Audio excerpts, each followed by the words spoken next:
মধ্যপ্রাচ্যে ইরান যুদ্ধের উত্তেজনার মধ্যেই এবার সামনে এসেছে মার্কিন নৌবাহিনীর ভেতরের এক উদ্বেগজনক চিত্র। টানা 250 দিনেরও বেশি সময় সমুদ্রে অবস্থান করছে মার্কিন বিমানবাহী রণতরী ইউএসএস আব্রাহাম লিঙ্কন। দীর্ঘ এই মোতায়েনের কারণে জাহাজটিতে থাকা 5000-এর বেশি নাবিক ও মেরিনের জীবনযাপন এবং মানসিক চাপ নিয়ে এখন প্রশ্ন উঠেছে। প্রতিবেদন অনুযায়ী আব্রাহাম লিঙ্কন গত নভেম্বর মাস সান দিয়েগো থেকে যাত্রা শুরু করে। এরপর নিয়মিত বন্দরে যাওয়ার সুযোগ খুবই সীমিত ছিল। গত ডিসেম্বরের পর জাহাজটির মাত্র একটি স্বল্পমেয়াদী পোর্ট কলের কথা জানা গেছে। অর্থাৎ মাসের পর মাস পরিবার থেকে দূরে প্রায় একটানা সমুদ্রে কাটছে হাজারো মার্কিন সেনার জীবন। আর এরই মধ্যে ঘটে গেছে আরও একটি ঘটনা। গত মাসে আব্রাহাম লিঙ্কনের এক নাবিক সমুদ্রে পড়ে যান।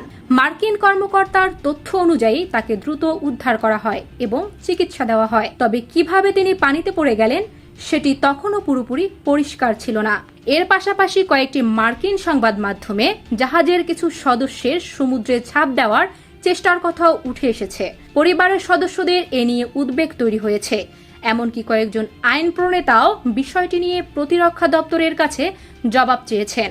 সবচেয়ে বড় অভিযোগগুলোর মধ্যে রয়েছে দীর্ঘদিনের মোতায়েনের কারণে মানসিক চাপ, মৌলিক সরঞ্জামের ঘাটতি, পানির সমস্যা, লন্ড্রির সমস্যা এবং জাহাজের নিরাপত্তা নিয়ে উদ্বেগ। তবে মার্কিন প্রতিরক্ষা মন্ত্রী পিট হেগসেথ এসব প্রতিবেদনের সমালোচনা করে জাহাজের পরিস্থিতি যেভাবে তুলে ধরা হয়েছে সেটিকে সম্পূর্ণ ভুলভাবে উপস্থাপন করা হয়েছে বলে দাবি করেছেন।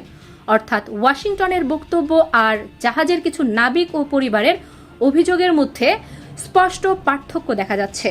কিন্তু পরিস্থিতি সামাল দিতে এবার গুরুত্বপূর্ণ সিদ্ধান্ত নিয়েছে মার্কিন নৌবাহিনী।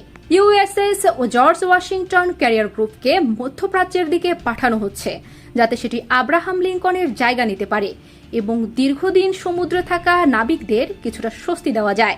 মার্কিন কর্মকর্তাদের বরাত দিয়ে সিএনএন জানিয়েছে, জর্জ ওয়াশিংটন বর্তমান ওই অঞ্চলের দিকে এগিয়ে যাচ্ছে এবং পরিকল্পনা অনুযায়ী প্রায় এক সপ্তাহের মধ্যে লিঙ্কনের কাছে পৌঁছাতে পারে। তবে সামরিক পরিকল্পনা পরিবর্তন হতে পারে বলেও কর্মকর্তারা সতর্ক করেছেন।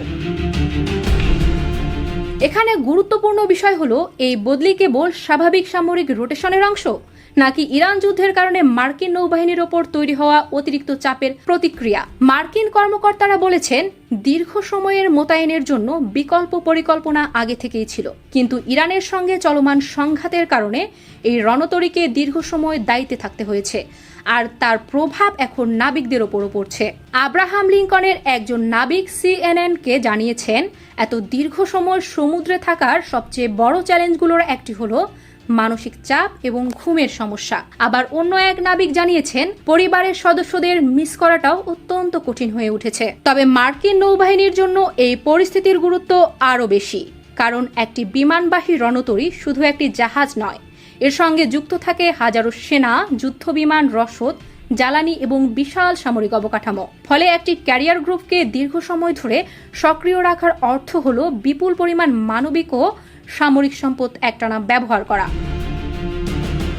আর ইরান যুদ্ধ যদি দীর্ঘায়িত হয়, তাহলে শুধু অস্ত্র ও গোলাবারুদের মজুদ নয়, সেনাদের দীর্ঘমেয়াদী মোতায়েনের সক্ষমতাও যুক্তরাষ্ট্রের জন্য বড় চ্যালেঞ্জ হয়ে উঠতে পারে। এখন জর্জ ওয়াশিংটন ক্যারিয়ার গ্রুপের আগমন আব্রাহাম লিঙ্কন নাবিকদের জন্য কতটা স্বস্তি নিয়ে আসে আর মধ্যপ্রাচ্যে মার্কিন সামরিক উপস্থিতির ওপর এর কী প্রভাব পড়ে সেদিকেই নজর থাকবে পুরো বিশ্বের। কারণ যুদ্ধ শুধু ক্ষেপণাস্ত্র আর যুদ্ধ বিমান দিয়ে হয় না। দীর্ঘ যুদ্ধের আসল পরীক্ষা হয় সেনাদের সহ্য ক্ষমতা এবং সামরিক ব্যবস্থার স্থায়িত্বে।